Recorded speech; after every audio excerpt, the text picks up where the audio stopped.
Howdy, y'all. Welcome back to the DBZALLSTAR. I'm DBZALLSTAR, or Steve if you prefer. And today I'm going to talk about the latest run on Amazing Spider-Man, featuring writing by Joe Kelly and artwork primarily done by John Romita Jr. and Pepe Larraz. So let's get started. So as I said, this is the latest run of Amazing Spider-Man, written by Joe Kelly, with Pepe Larraz and John Romita Jr. being the primary artists on art. And I am thrilled with this run so far.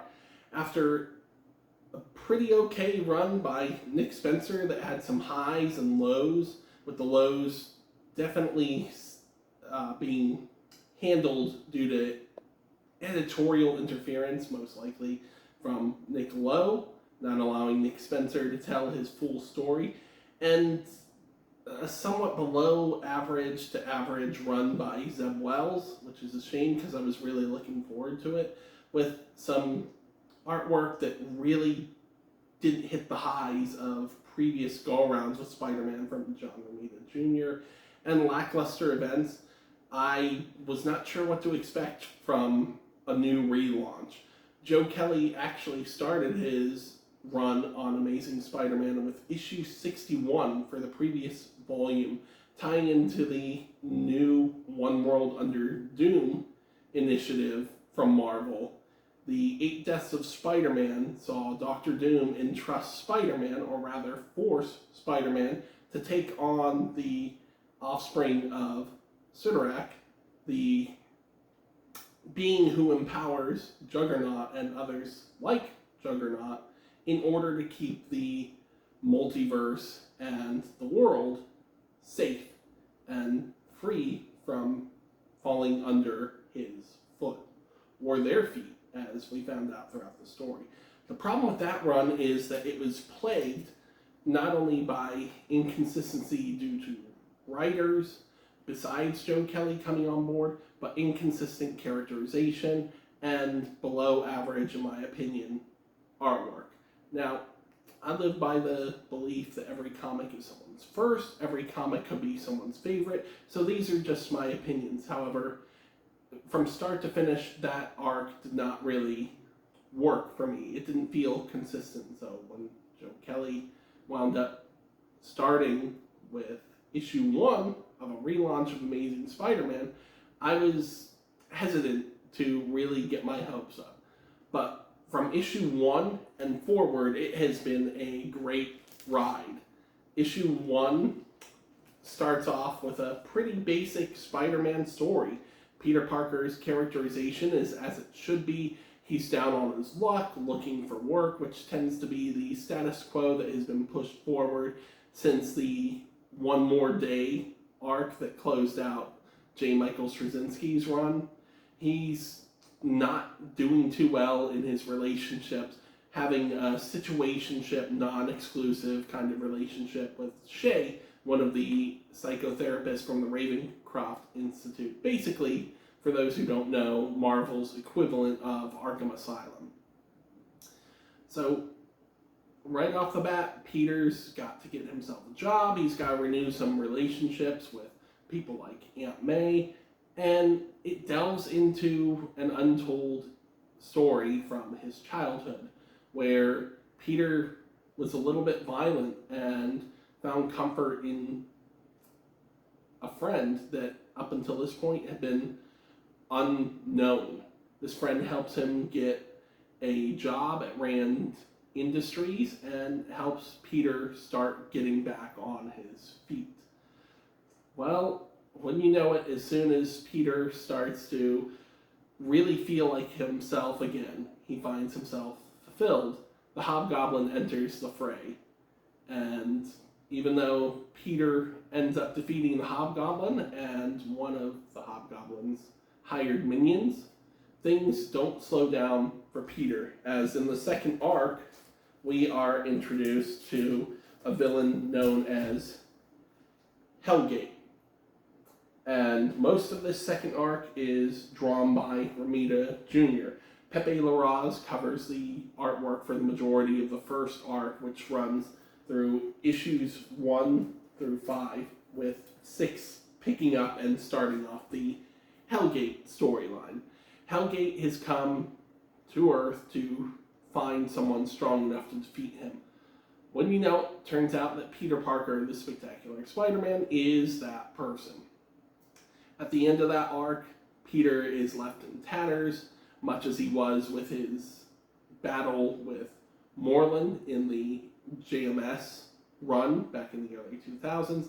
He's told to get stronger. That arc ends in issue 9, and issue 10 kicks off an interesting new status quo, because not only is Spider-Man sporting what looks to be a new costume, something a little similar to the Ben Reilly Sensational Spider-Man costume, with the web shooters being on the outside, but he's acting more aggressively throughout this issue. We find out at the end that there's a twist, and this may or may not be Peter Parker. So from that point on, with issue 975, Legacy, or issue 11, we move on to a new story arc in which there are actually 3 different Spider-Men and at least 2 Peter Parkers running around.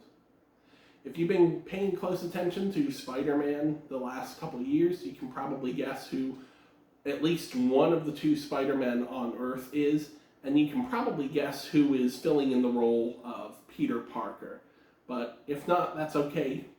Even though the mystery is revealed early on, it's still a great ride, and you've got another Spider-Man / Peter Parker out in space.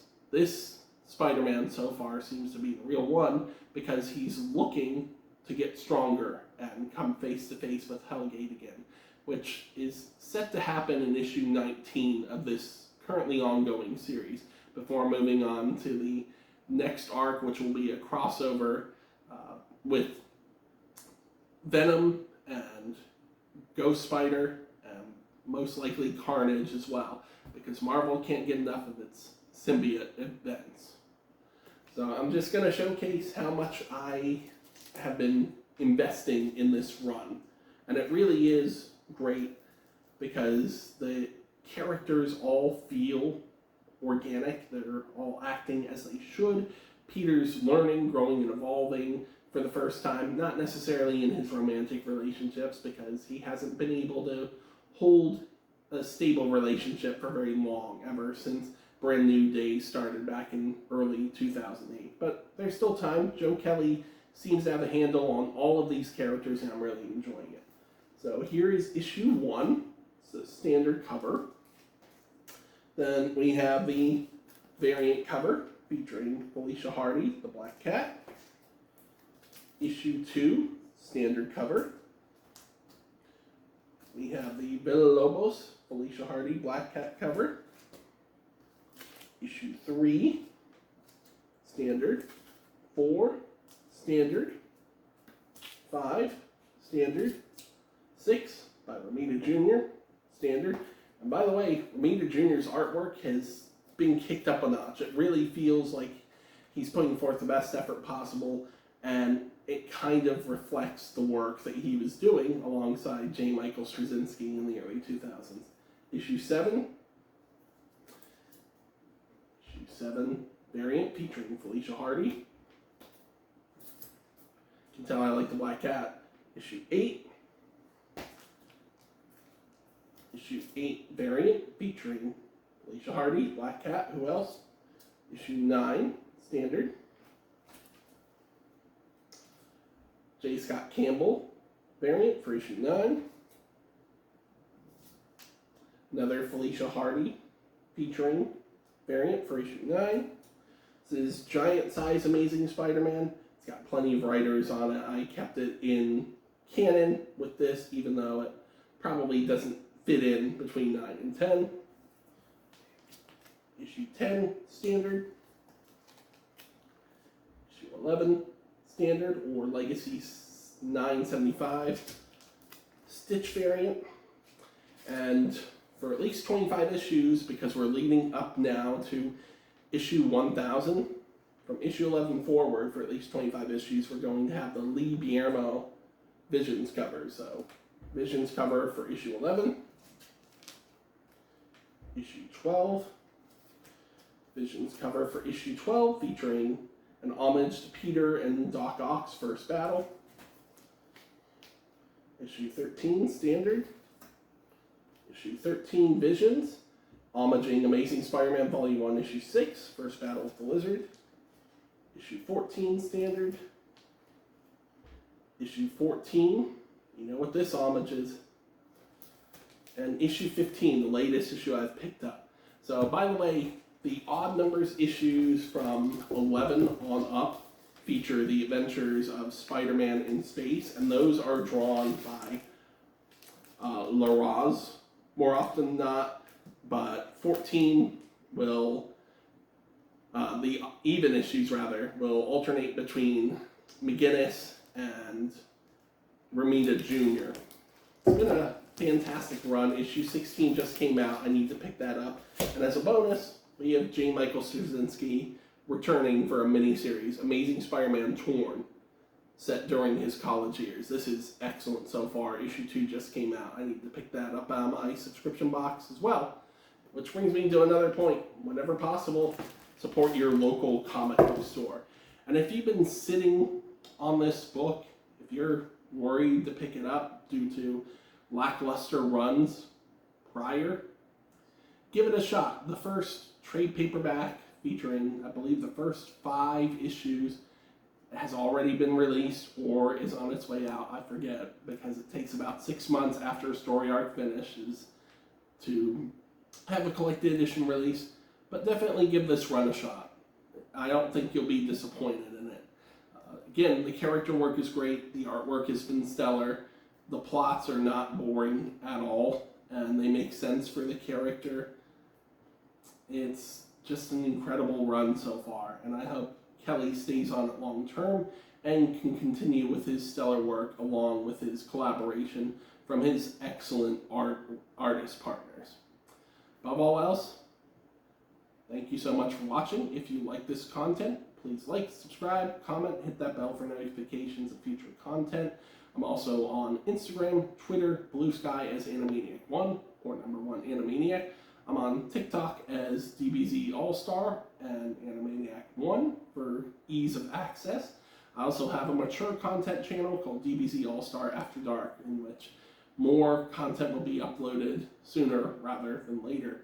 I'm the affirmation administrator for the Omnibuds Cafe on Facebook. We are a community built through communication, collaboration without condemnation.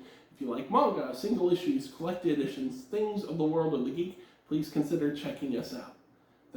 Thanks again so much for watching. Stay healthy, stay safe, be your own webbed wonder, and be well.